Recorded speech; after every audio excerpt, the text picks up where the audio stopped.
Ada contoh paling populer dalam mengelola negara, yaitu Umar bin Khattab. Itu Sayyidina Umar bin Khattab, itu bajunya, jubahnya itu ada 12 jahitan, saking jeleknya. Jadi saking jeleknya itu 12 jahitan. Ada pernah seorang kiai yang cerita, ketika Baitul Maqdis itu ditaklukkan oleh pasukan Umar, itu beliau harus naik unta dari Madinah sampai Yerusalem. Karena kerajaan yang ditaklukkan itu membayangkan Umar itu seorang presiden, seorang khalifah pasti wah. Itu ternyata pas sampai gerbang Yerusalem itu Umar itu yang nuntun unta. Karena ketika unta itu hanya satu, sama pengawalnya bilang, saya mau naik unta asal gantian. Ya 2 kilo Umar naik, 2 kilo ajudannya yang naik sampai lepas mau pintu gerbang itu pas giliran Umar yang nuntun. Kata ajudannya, kali ini jenengan yang naik saja. Enggak, saya enggak mau bohong. Jadi yang disambut ya ajudannya. Karena ajudannya pakaiannya lebih bagus dan Umar pakai tadi jubah yang berjahit 12. Jadi betapa orang-orang dulu itu ketika jabat itu malah tasawuf. Karena itu tadi dipandu oleh agama. Setelah itu ada beberapa sahabat yang usul, ada pesta gitu, karena ini hari kemenangan. Kata Sayyidina Umar, Inna Allaha ta'ala ayyara qauman faqala adhabtum thayyibatikum fi hayatikumud dunya wastamta'tum biha. Di antara kritik Allah kepada orang-orang yang enggak benar adalah jatah kenikmatan kamu sudah kamu habiskan di dunia. Maka di akhirat sudah tidak ada jatah. Maka kata Umar, astabqi thayyibati, jatah-jatah kenikmatan saya biarkan utuh, maka tidak saya nikmati sekarang. Nah makanya ini saya sekaligus minta sama BUMN, pokoknya gak usah ngundang saya, ribet. Selain ribet ya soalnya ngaji saja. Saya ini jadi kiai itu ya bingung. Ya sering dihormati orang, dicucuk, kadang disangoni. Kalau kadang ya mikir, nak jatah kuntek terus piye. Makanya saya itu ya sering ngebes, ya biasa saja hidup saya. Karena saya tidak ingin jatah saya ini habis. Tapi kadang-kadang orang itu ingin berlebihan menghormati kiai. Saya berkali-kali bilang, ketika ada orang menghormati saya itu yang repot saya. Yang menghormati benar karena menghormati kiai. Tapi kiainya yang masalah kan. Kalau tidak bisa ngelola hatinya jadi tamak, jadi makanya ini kan ya sudah saya tetap sebagai kiai ngajarkan ikhlas. Makanya guyonan di kitab-kitab dulu kalau ada orang cantik sowan kiai itu kata kiainya, saya yang bingung. Kamu melihat saya ibadah, saya melihat kamu masalah. jadi tapi kalau kiainya agak soleh ya enak, sama-sama seneng kan. Masalahnya kita ini soleh, paling enggak berusaha soleh. Ya jadi kalau Pak Aryo sowan sini itu dia benar, sudah sopan lah sama kiai, beliau pejabat sopan. Saya yang masalah kan. Misalnya saya ke Jakarta terus ingat Pak Aryo ingin difasilitasi, saya kan jadi repot. Makanya kemungkinannya kecil kalau saya ke Jakarta tak hubungin itu kecil dan tidak perlu tersinggung. Saya selama ini ya sering ke Jakarta ya biasa. Saya hampir per 3 bulan atau 4 bulan datang ke pondoknya Pak Kures. Ya jarang hubungi pejabat. Ya sudah kalau mau ngaji aja. Nah, kenapa saya menekankan ikhlas? Karena ini kan acara khataman. Di antara pokok dari ajaran Quran adalah wa ma umiru illa liya'budullaha mukhlishina lahuddin. Jadi kalau sudah berani beragama ya kita harus ikhlas. Dan saya berkali-kali bilang ikhlas itu mudah, harus dilatih. Saya berkali-kali memberi analogi itu gampang sekali. Lama sekali kita bilang kalau yang putih itu putih. Lama sekali kita bilang yang hitam itu hitam. Itu tidak ada yang gaji. Kenapa kita mengatakan tembok ini putih? Karena memang putih. Kenapa orang mengatakan peci itu hitam? Ya karena memang hitam. Itu tidak ada yang gaji. Dan semuanya ngomong seperti itu. Tapi pas Anda ngomong Allah itu Tuhan, minta masuk surga. Pas hubungan dengan Tuhan itu selalu tidak ikhlas. Padahal kita biasa ngomong hakikat ini ikhlas. Kita ngomong tembok ini putih ikhlas, ngomong peci hitam itu. Pas ngomong kalau Allah itu Tuhan minta surga. Padahal bedanya apa? Hanya sama-sama ngomong mengatakan sesuatu yang nyata. Sehingga saya berkali-kali bilang dan ini akan saya kampanyakan sampai saya mati. Di antara gejolokan Allah sama orang soleh. Jadi orang soleh itu nanti juga digojlok sama Allah. Kenapa kamu nyembah saya? Karena saya ingin masuk surga ya Allah. Yang satu ditanya, kenapa kamu nyembah saya? Karena saya takut neraka ya Allah. Berarti kalau saya ada bikin surga, ada bikin neraka, kamu tidak nyembah saya. Ya udah gitu Gusti tempat nyembah jenengan. Tapi kadung keliwat alasannya itu. Makanya saya itu tidak pernah bilang ke anak saya gini, kamu harus syukur karena bapak dapat pekerjaan. Tidak pernah saya. Kamu harus syukur bapak punya uang, tidak pernah. Nanti syukurnya nunggu bapak punya uang. Kalau nggak punya uang nggak bapak ribet. Maka ini yang bupati, yang pejabat tidak usah syukuran bapak naik pangkat, bapak direktur BUMN. Nanti kalau tidak sudah pensiun sudah syukurnya hilang. Nah, karena ini kan ngaji sama kiai ya, saya ajarkan khas kiai. Saya sampai sekarang ya tidak nikmati kebesaran nama saya atau apa, karena tadi memang harus dilatih. Kalau kita bisa mengatakan putih itu ikhlas, tanpa tekanan, tanpa imbalan. Kenapa pas mengatakan Allah Tuhan harus minta surga? Padahal Allah itu tetap Tuhan meskipun tidak menciptakan surga dan neraka. Nah dari pemahaman seperti ini, para mufassir itu tahu kualitas kalimat fattaquni ya ulil albab. Takutlah kepada saya. Jadi kualitas kata fattaqun naro sama fattaquni itu bagi orang-orang hakikat lebih takut kalimat fattaquni. Kata orang-orang tasawuf neraka itu nanti, itu pun kita mesti masuk. Tapi kalau Allah sekarang pun sudah ada. Jadi kalau cara berpikir orang tasawuf gini. Ini karena Pak Bima mesti gak pernah belajar tasawuf, karena belajarnya nyari uang gitu. Makanya ini tak ajari cari tasawuf. Tadi sudah tak gojlok. Harus ngapalkan Quran katanya. Kalau cara berpikir tasawuf itu gini, surga dan neraka itu muajalah, itu nanti.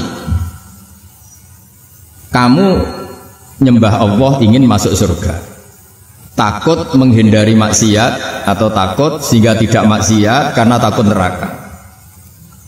Dan surga itu simbol ridhonya, neraka simbol bencinya, sukhtunya Allah. Terus kata orang-orang tasawuf cara berpikir, Allah itu sudah ada sekarang. Mulai dulu sampai sekarang Allah sudah ada. Kalau Allah sudah ada berarti Allah sekarang ya bisa berstatus ridho ke kamu atau berstatus benci ke kamu. Kenapa takutnya nanti? Wong Allahnya sekarang kok takutnya nanti? Ya sekarang juga. Kamu harus amal tuh nakdan. Nakdan tuh cash. Allahnya ada sekarang ya ibadahnya harus ada sekarang. Makanya kata orang-orang tasawuf, andaikan Allah tidak bikin surga atau neraka, ya saya tetap nyembah karena surga itu simbol ridhonya. Bahwa surga itu nyata ada, ya nyata ada. Dengan segala fasilitasnya itu nyata ada. Tapi bahwa surga itu tetap kamu masuk surga karena cari ridhonya Allah. Kalau Allahnya sudah ada, berarti ridhonya sekarang sudah ada. Harus kamu cari sekarang, jangan nanti. Sehingga kadang-kadang orang yang ingin masuk surga itu ya kelasnya kelas amatir. Masyhur itu. Ada seorang wali masuk surga ketemu Allah ditanya. Karena wali ini biasa mensyafaati murid-muridnya. Ya Allah, kenapa murid-murid saya tidak kelihatan sowan jenengan? Murid-murid kamu ingin masuk surga karena ingin makan enak, punya bidadari cantik-cantik itu di sana. Tapi mereka lupa saya. Jadi akhirnya di surga tapi nggak ketemu Tuhan. Karena inginnya ya sudah trauma punya istri jelek, cerewet. Banyak loh orang yang masuk surga itu yang agak kacau. Enak sudah surga, nanti di sana nggak usah sholat, nggak usah puasa. Jadi sholat yang sekarang nggak ada problem. Jadi banyak itu orang-orang Islam yang Islamnya mungkin imannya amatiran. Wah enak masuk surga, nggak ada subuh lagi, nggak ada puasa lagi, bebas. Oh, itu kan kurang ajar betul. Jadi ibadah itu dianggap problem. Bandingkan di cerita dunia wali itu ada wali bertanya gini, ya Allah apa di surga itu ada sholat? Ditanya sama Allah, kenapa kamu tanya gitu? Kalau tidak ada sholat mendingan saya ada di surga. Dia tidak bisa bayangkan ada kenikmatan di atas sholat. Nah kalau jenengan kan nggak bisa bayangkan kalau di surga masih disuruh sholat. Sampai sekarang aja kita tahu berhentinya sholat itu kapan. Kalau sampean tanya gitu, kalau ingin berhenti sholat gak wajib, majnun. Jadi orang gila langsung gak wajib. Jadi artinya harus dilatih ilmu-ilmu tasawuf seperti ini supaya hidup itu nyaman. Hidup itu nyaman.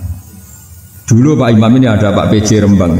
Itu dulu ada seorang raja didatangi ulama. Gimana cara saya tidak nikmati jadi seorang raja? Ulama itu nasihatinya gampang. Dia omongin gini Pak Arya.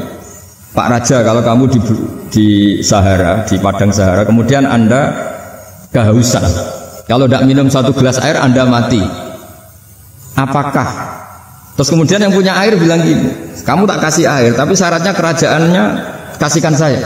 Kamu kasihkan apa milih mati? Wah, ya milih dikasih air. Mendingan nggak jadi raja tapi hidup. Terus la tafrah bimulkin la yusawi kak samain. Kamu jangan bangga dengan satu kekuasaan, dengan satu kerajaan yang nilainya sama dengan segelas air. Akhirnya dia jadi raja yang soleh karena ternyata apa? La yusawi kak samain, tidak sama atau yang nilainya itu masih. Nah, kita-kita yang rakyat yang tidak jabat, misalnya masyarakat, itu harus berpikir gitu.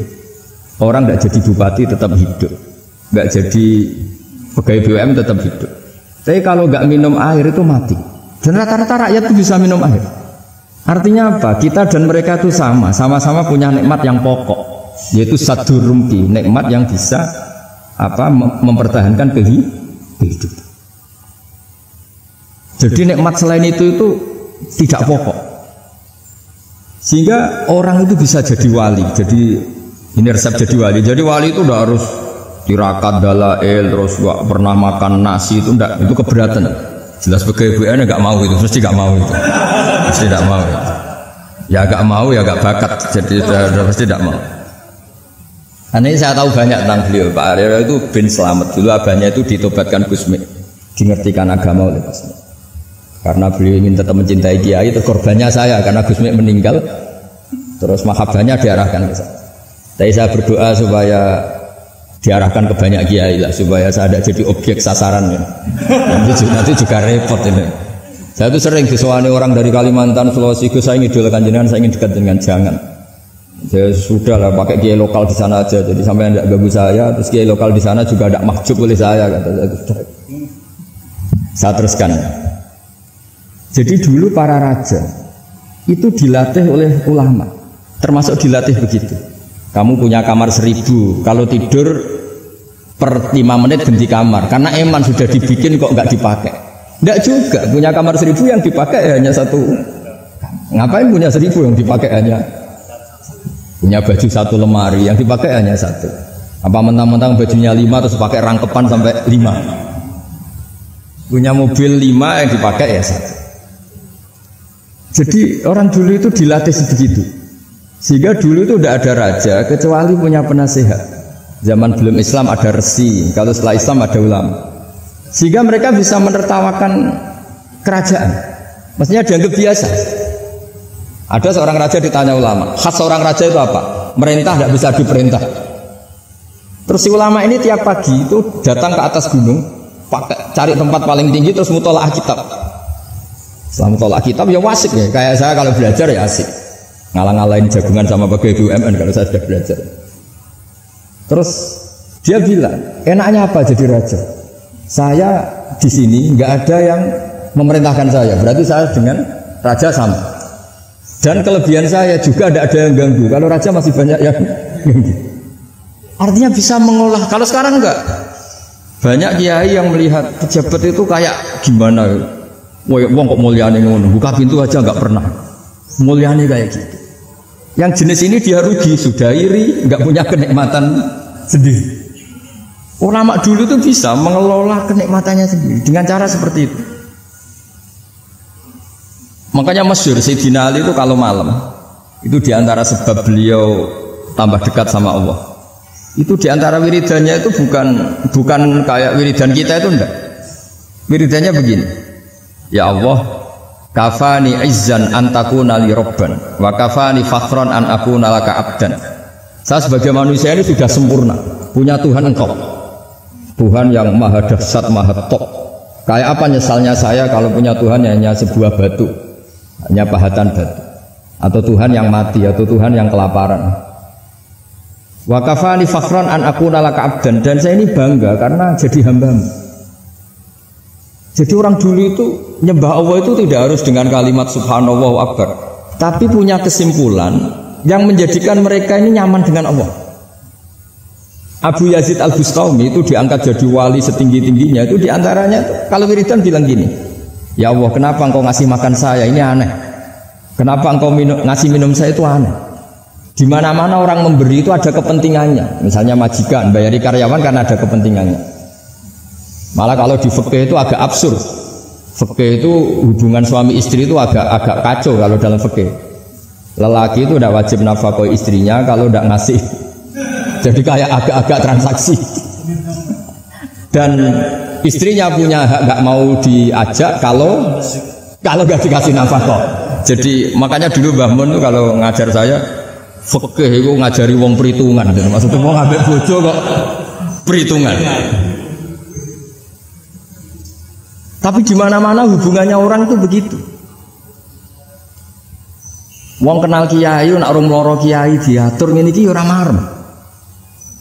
Singkat cerita Bu Yazid itu, ya Allah engkau zat yang luar biasa, engkau tidak butuh saya tapi ngasih saya. Ini fenomena aneh. Di mana-mana orang ngasih itu ada kepentingannya, apalagi pilkada. Wah itu tambah banyak kepentingan. Artinya dia bisa mensifati Allah dengan cara yang nggak kebayang orang lain. Allah itu tidak butuh kita. Tanpa kita sudah jadi Tuhan, tapi ngasih kita. Apa ya Allah alasan kau mengasih saya? Engkau tidak butuh saya. Di mana-mana orang ngasih itu kan karena butuh. Misalnya kamu ngasih anak, apapun alasan ikhlas Anda ini karena nyaman. Anak ini menjadi hiburan. Tetap seneng ya.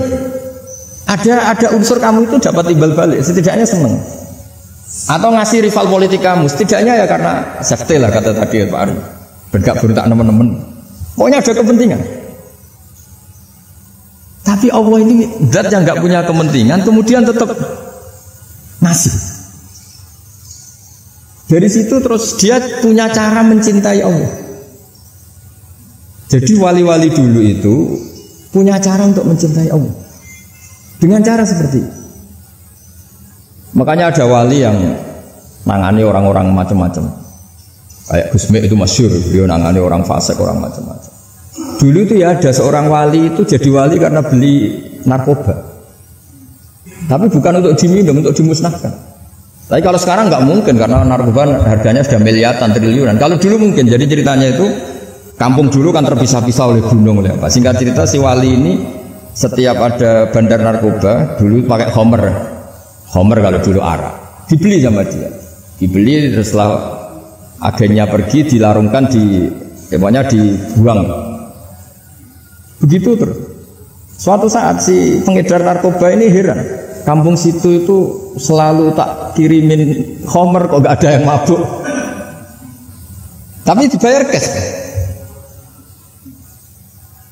Malah seorang ini meninggal wangi. Ternyata dia tidak ingin kampungnya itu mabuk sehingga dicegat di jalan supaya homer ini tidak sampai ke kampung. Nah, sekarang kan tidak mungkin narkoba semahal itu. Tapi apapun itu kembali ke ulama dan umaro. Alhamdulillah di Indonesia itu ulama ya mati-matian supaya generasinya tidak terlibat narkoba dengan cara ditakutkan neraka. Umaro juga melakukan itu dengan cara ditakutkan penjara.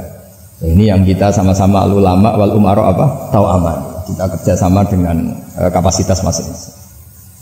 Jadi penting sekali ngaji seperti ini supaya kita tahu bahwa khazanah-khazanah kita tentang dekat sama Allah itu macam-macam. Ini khusus ijazah ini sama Pak Bima Pak Aryo itu. Dulu Kiai Hamid Pasuruan terkenal wali. Dan di antara wiridan dzikrul ghafilin ada beberapa kata yang dari Kiai Hamid. Jadi dzikrul ghafilin itu kalimatnya utamanya dari Gusmi Mbah Ahmad Siddiq, tapi ada beberapa kalimat yang dari Kiai Hamid Pasuruan. Saya tahu banyak lah karena bapak saya juga temannya Gusmi dan mbah saya kandung sepupu sama Mbah Hamid. Itu kalau ada orang sepuh-sepuh Pak Bima kayak jenengan Pak Aryo disuruh ngapalkan Quran, ya mereka protes. Masa saya hafal Pak? Sudah lah pokoknya ngapalkan. Ada yang 2 juz mati, 1 juz mati, karena ya sudah sepuh. Suatu saat ada ulama yang tanya, kenapa Mbah Hamid? Biar kamu dalam perjalanan di dunia tercatat ini bercita-cita hafal Quran. Jika kalau mati berstatus man salaka thariqan yaltamisu fihi ilman sahalallahu lahu thariqan ilal jannah. Orang yang mati berorientasi ingin ngaji. Tapi kalau kamu tidak punya orientasi ngaji kan di otak kita andekan direkam Allah. Loh, coba hati kita andekan direkam Allah. Ingin kaya, ingin punya gunung, ingin punya Alphard, ingin punya ini itu. Coba kalau itu nanti disetel di akhirat. Tapi kalau kamu ingin ngapalkan Quran kan setidaknya pas disetel ya keren. Ingin hafal Quran meskipun tidak hafal-hafal gitu. Ingin hafal itu tapi meskipun nanti kalau malaikatnya drengki ditambahin meskipun. Tapi insya Allah malaikat tidak ada yang drengki. Tapi andekan kita nanti tidak punya cita-cita ngaji, itu rekaman kita hanya itu. Ingin mapan, ingin kaya, ingin menguasai dunia.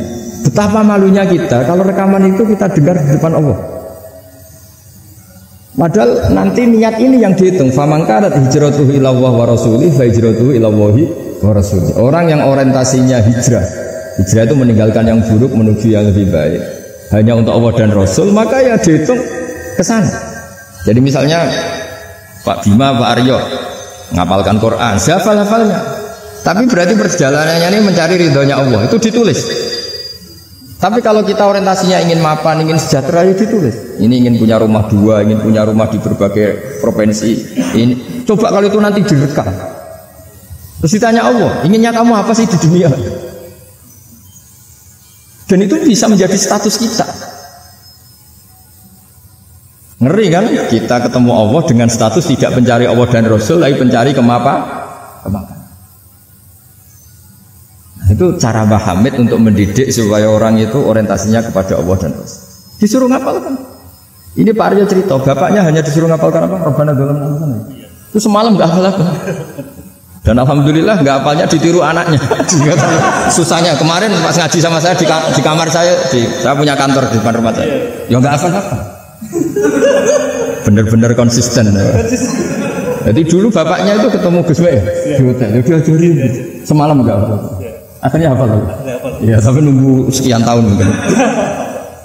Jadi yang penting, jadi ulama dulu itu pinter cara menuntun umat menuju Allah dan Rasul. Diajarin. Saatnya ada dzikrul ghafilin. Penting orang itu menuju Allah dan Rasul. Setidaknya kalau direkam itu nanti saya ingin ya Allah dapat ridhomu. Kalau malam ilahi anta matlubi, wa ilahi anta matsudi wa ridhoka matlubi. Meskipun semalam hanya dilafatkan sekali, setidaknya Allah mencatat, ya Allah engkau yang kami cari, ridhomu yang kami cari. Kalimat itu kalau terulang-ulang itu menjadi mental dan lama-lama jadi status. Daripada sebelum tidur, kapan ya sugih. Dari Pak Bima kapan gak jadi anak buah. Mbok nanti yang menteri ya mikir, semoga gak kena reshuffle gitu terus pikirannya. Nah ini kan kalau ngaji saya menyinggung, yang salah tidak saya, sing ngongkor ngaji sopo. Saya makanya saya santai saja. Sampai kecewa malah bagus lah, karena tidak ngel-ngelo saya lagi. Saya dalam hal ini itu anut mazhabnya Imam Syafi'i. Imam Syafi'i itu saya punya kitab namanya Diwanus Syafi'i. Itu kalau ngelola orang tidak senang itu paling bagus menurut saya. Pak Imam Syafi'i separuh kampung tidak senang jenengan. Ya bagus lah. Kalau nggak senang tidak akan utang duit, nggak pinjam mobil. Wong nggak senang itu kan nggak mungkin pinjam uang. Saya pernah ketemu seorang bupati cerita ini, nggak perlu saya sebut. Bupati aktif. Setelah saya cerita ini, terus Gus saya ingin ketemu jenengan 4 mata. Setelah ketemu saya lucu. Saya akan cerita. Di antara wasiat bapak saya itu unik Pak. Ngelola wong gede gue enak, sing ribet itu ngelola wong seneng. Jadi ngelola orang benci itu mudah. Yang ribet itu ngelola orang seneng. Itu mahal sekali. Itu dulu saya tidak paham. Bareng kenal wong seneng ngel-ngelno. Nak sing ra seneng kan sudah selesai. Akhirnya Imam Syafi'i dan separuh kampung ini tidak seneng jenengan. Ya bagus. Mereka tidak akan utang saya, minta tolong saya. Artinya orang dulu itu jadi yang senang dikelola untuk teman kebaikan, yang nggak senang dianggap menjadi harga itu murah. Singkat cerita terus bupati ini datang ke saya cerita. Yang jelas gak bupati Rembang, nggak ada usah. Cerita di bawah beduk. Cerita, iya Gus. Rival politik saya ketika saya kalahkan itu selesai. Tapi mitra politik nanti saya kira barbar. Jadi orang dulu itu segampang itu ngelola kehidupan. Artinya yang seneng ya penting, kita butuh mitra. Yang gedeng ya nggak apa-apa lah. Barokahnya gedeng itu nggak ganggu Anda kan. Asal sing gedeng dukun santet ribet itu kalau nanti dijajal. Ketika Imam Syafi'i diceritain orang yang tadi nyium tangan jenengan, yang sama jenengan diluk hormat, di luar itu memaki-maki jenengan. Kata Imam Syafi'i, baguslah. Berarti saya wibawa, di depan saya tidak berani. Jadi beliau seenteng itu melihat dunia. Jadi orang dulu itu, makanya mereka gampang jadi wali karena radhiyallahu anhum wa radu an. Jadi orang yang melihat Allah itu sudah ridho ya sudah. Nabi Musa itu kekasih Allah, kalimu. Itu orang Israel. Itu yang gedeng yang ngel-ngel, no? Yang seneng yang ngel-ngel, no? Malah paling ribet kalau ngadepi orang Israel. Singkat cerita Nabi Musa itu bilang gini, ya Allah, kasih saya ijazah.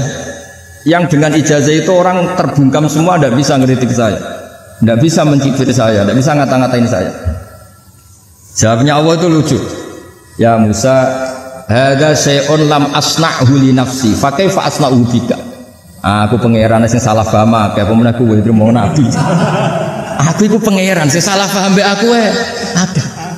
Jadi saya ini Tuhan. Yang cara pandang tentang saya keliru itu saja banyak, apalagi kamu. Mestinya saya yang terbebas dari disalahpahami.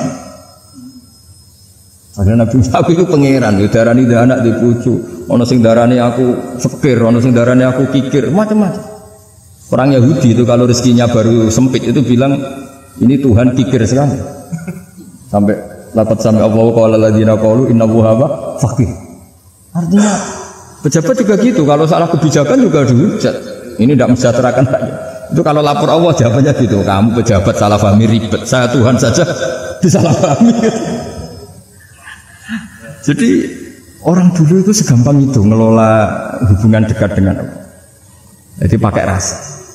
Sehingga Kiai Hamid Pasuruan itu ngijazai orang-orang sepuh, ada yang dikasih wiridan, disuruh ngafalkan nggak hafal. Tadi nanti misalnya mati kok belum hafal, statusnya ini penghafal wiridan kan bagus. Daripada ngapalkan saya ingin punya rumah kayak yang di Singapura, berarti Anda menghafalkan bentuknya, pernak-perniknya. Bila perlu Anda menghafalkan nomor arsiteknya siapa. Masa Anda hafal tentang cari ridhonya Allah, hafal bangunan milik orang lain dan bayangkan punya. Kalau Anda mati pas seperti itu, berarti tujuan kamu ya untuk seperti itu. Itu famangkana hijratuhu ila dunya yusibuha aw imra'atin yang kihuha fa hijratuhu ila ma hajara ila. Jadi nanti kita mati itu distatuskan sesuai komitmen kita ingin apa. Itu status kita. Jadi kalau kita ingin punya rumah mewah kayak yang di Singapura, kayak yang di Amerika, kayak di Eropa, itu terekam di otak kita. Terus kita ngapalkan arsiteknya namanya siapa, itu di rumah mana. Terus kita angen-angen ada arsitek yang kita bawa ke sana supaya niru. Untuk kita, untuk pribadi, nggak tahu saya kalau nanti untuk negara nanti kita dibantah BUMN. Untuk negara gimana? Mungkin masih mendingan kalau untuk negara. Kalau untuk pribadi, singkat cerita akhirnya. Kiai-kiai dulu tuh bikin gerakan hafal Quran sama orang-orang sepuh yang jelas secara lahir tidak akan punya perjalanan menuju ini. Menuju ini yang nanti menjadi status. Jadi misalnya Pak Imam ini PJ Rembang beberapa kali ngaji misalnya, statusnya gitu. Ini ngaji sama Gus Baha, ini ngaji sama siapa. Ditulis dan itu statusnya karena keinginannya memahami itu. Ya dunia sambil lewat saja. Tapi kalau kebalikannya urusan dunia detail, arsiteknya siapa, bangunan gini habis berapa, kalau kurus rupiah berapa, untuk pribadi, itu detail. Pas urusan ngaji sekenanya, kadang sampai punya guru harian sesat apa nggak tahu karena pas urusan akhirat sekenanya, akhirnya sedapatnya, ternyata ada guru, ada kiai tapi dukun. Saking sekenanya urusan akhirat, tapi kalau urusan dunia detail. Makanya banyak orang ditipu oknum ya. Oknum yang sebenarnya enggak kiai tapi ngaku kiai, sebenarnya dukun. Itu saya kadang ya seneng. Senengnya itu betapa mereka diingatkan. Urusan dunia enggak pernah ketipu, urusan akhirat ketipu. Jadi apa? Urusan dunia detail, urusan akhirat enggak detail. Sampai dukun bermacak kiai saja sudah bisa nipu. Sementara kontraktor asing yang mau nipu tidak bisa karena dia ngerti detail. Jejak rekamnya apa gitu. Tapi kalau nyari kiai kenanya. Loh ini tidak nyindiri ngomong fakta. Cobalah itu diangen-angen lagi. Terus ini yang terakhir, ini khusus pada teman-teman saudara-saudara kita yang nangani khatamannya Gusme. Saya tadi ngasih naskah ke Pak Aryo supaya sampai ke beliau-beliau.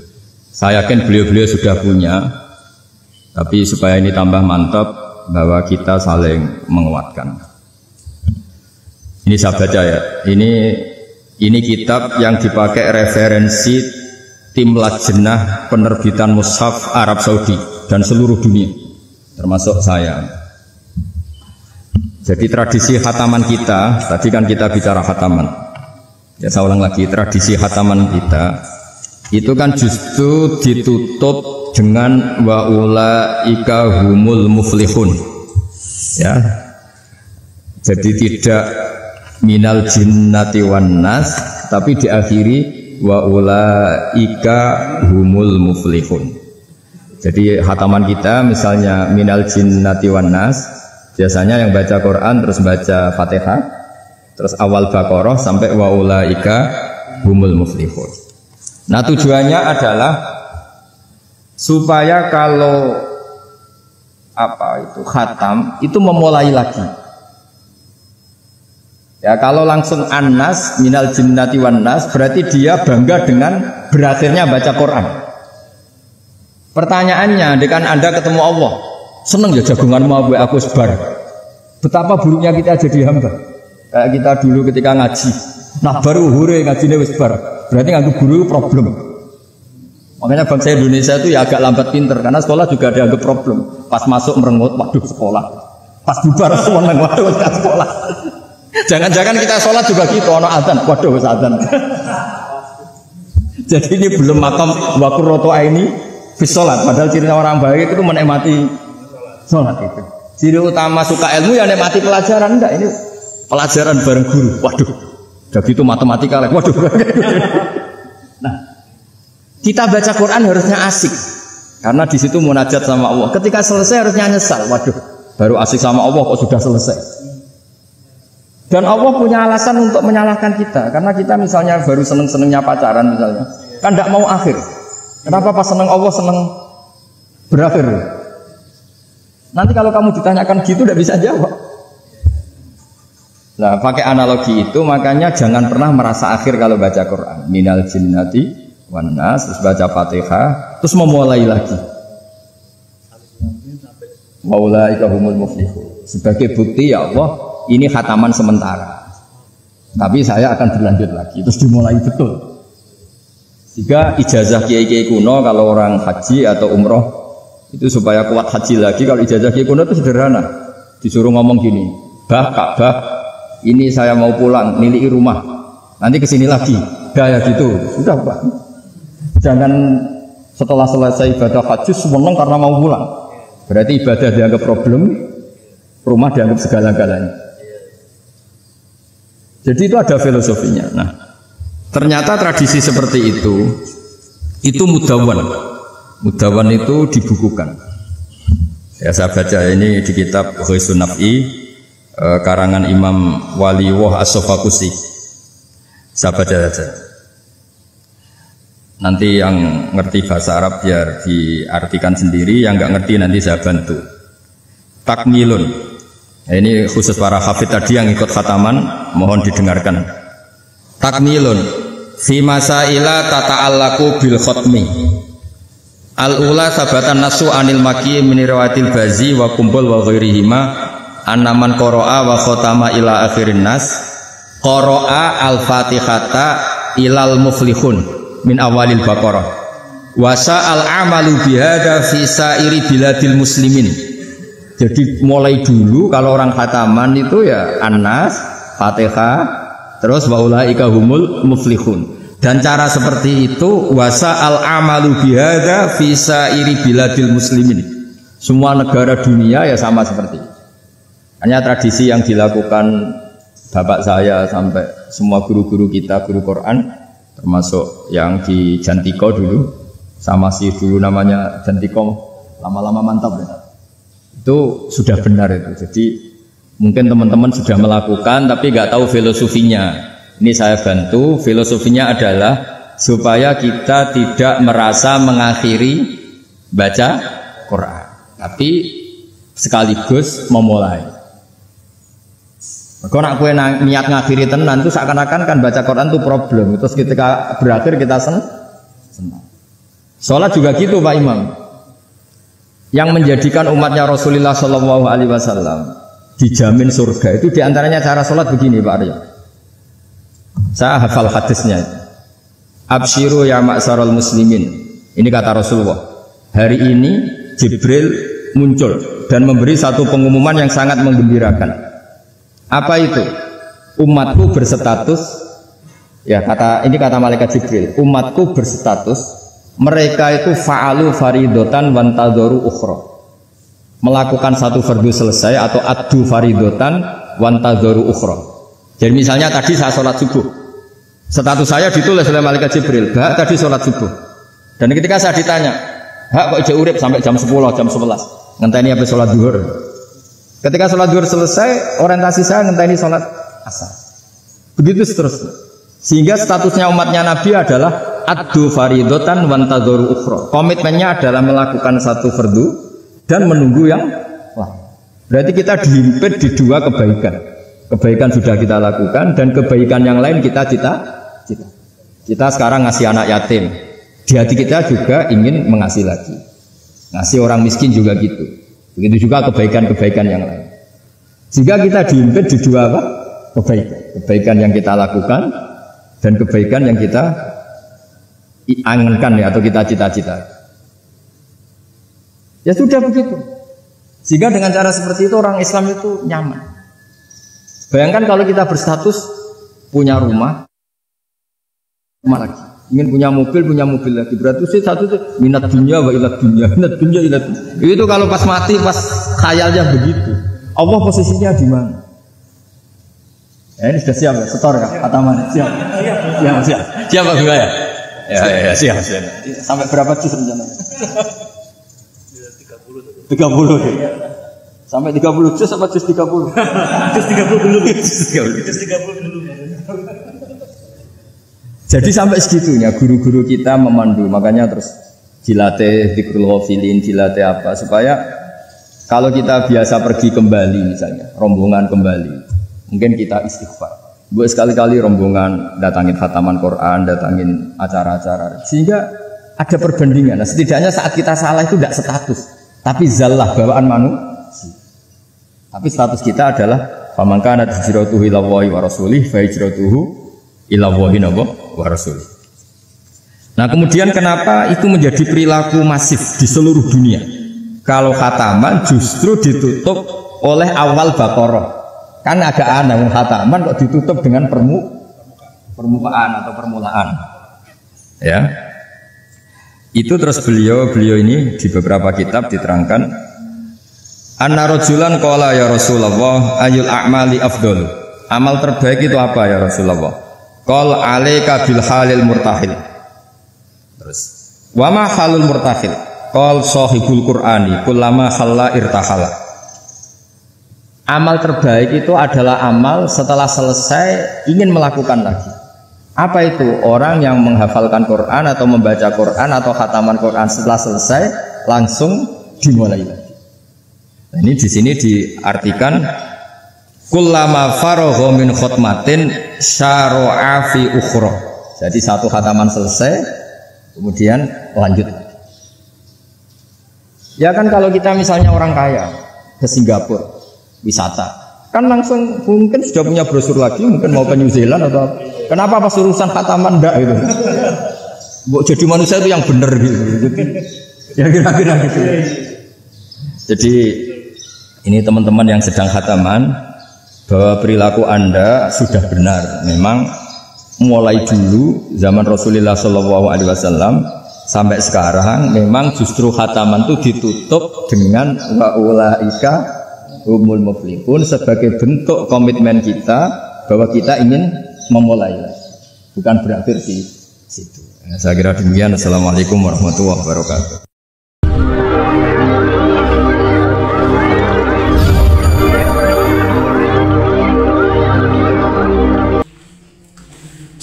Assalamualaikum warahmatullahi wabarakatuh. Pemirsa Demen Gus Baha yang terhormat, alhamdulillah sudah kita simak bersama kajian Gus Baha.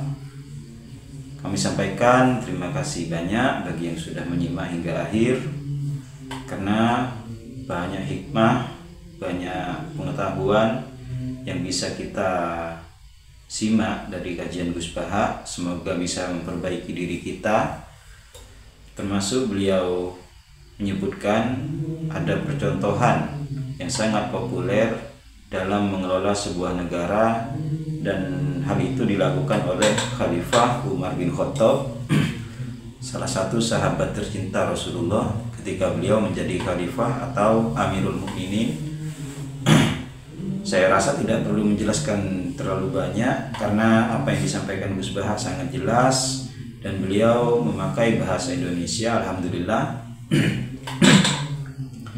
Beliau juga memberikan wawasan-wawasan tentang tasawuf ketika beliau ngisi kajian bersama BUMN, yang mana beliau menyebutkan ketika kita berpuasa, bahkan kekuasaan itu nilainya tidak sebanding dengan seteguk air atau segelas air. Jadi kita nggak menjabat apa-apa itu masih bisa hidup, tidak bupati bisa jadi hidup, tidak jadi gubernur tetap hidup. Tapi kalau kita nggak minum, meskipun jadi gubernur ya lemes kita, seperti itu. Banyak hal lah yang bisa kita renungkan. Intinya jadi apapun kita itu sangat perlu kita syukuri, dan juga perlu kita upgrade diri kita, karena salah satu teman saya pernah berkata, dengan cinta hidup menjadi indah, dengan ilmu hidup menjadi mudah, dan dengan iman hidup jadi lebih terarah. Semoga dengan kajian ini kita bisa menambahkan kecintaan kita kepada negara kita, kecintaan kita kepada Allah, kecintaan kepada Rasul, dan juga kepada sesama. Dan juga semoga dengan kajian ini bisa menambah banyak wawasan, banyak ilmu untuk kita lebih mudah menjalani hidup, dan tentunya semoga bisa menambah iman, dan dengan iman itu hidup kita jadi lebih terarah. Bagi teman-teman yang punya masukan bisa disampaikan di kolom komentar. Kami sampaikan terima kasih. Wassalamualaikum warahmatullahi wabarakatuh.